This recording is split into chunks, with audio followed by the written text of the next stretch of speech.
అందరికీ నమస్కారం. నా నామధేయం ఎం హేమ హర్షిత.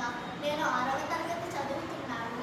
ఈరోజు బాలవద్దిరాజు యొక్క ధైర్య సాహసాల గురించి నా పాఠ్యపుస్తకంలో ఉన్న బాలనాగమ్మ అనే పాఠం ద్వారా మీకు వివరిస్తాను. బాలనాగమ్మ తల్లి లక్ష్మీదేవమ్మ, తండ్రి నవాంబోజరాజు, భర్త కార్యవద్దిరాజు, కుమారుడు బాలవద్దిరాజు.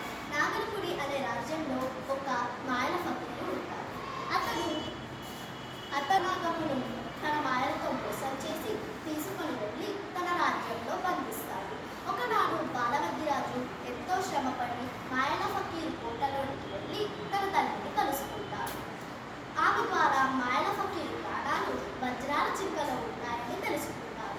ఆ చిలుక ఉన్న ప్రాంతానికి వెళ్ళి దాన్ని తీసుకొని సరాసరి మాయల ఫకీరు కోటలోనికి వస్తారు. మాయల ఫకీరు భయపడిపోయి కాలబేరానికి వస్తారు.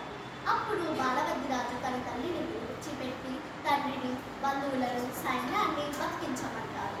బాలవద్దిరాజు చెప్పినవన్నీ ఫకీరు చేస్తారు.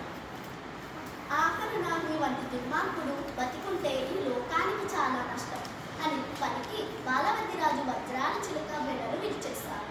అప్పుడు ఫకీరు బొబ్బలు పెట్టుకొని గిలగిలా కొట్టుకొని పొగలనిస్తారు. కృతజ్ఞతలు.